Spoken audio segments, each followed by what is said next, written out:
Hello guys, ito pala yung ito pala yung aso ni Finn. Ito yung ama nung mga aso ko. So, wala siya dito nasa Kenya, kaya yung bahay niya kahit saan. 'Di ba ha? Kahit saan ang bahay mo. Yes, so ang ginagawa ko dito, hindi ko siya binibigyan ng shelter kasi may shelter siya sa kabilang bahay. Ano na lang pagkain, kung ano yung mga kinakain ng mga aso ko, yun na lang din yung kinakain niya. Diba? Oh, may bones oh. Diba? He's very gentle sa pagkain. That's really good.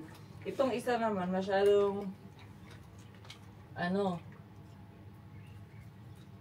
makishare, ayaw mamigay ng pagkain sa papa niya.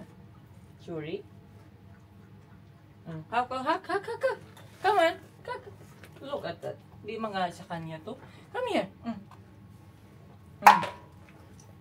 Anyway, let's go and make something else better.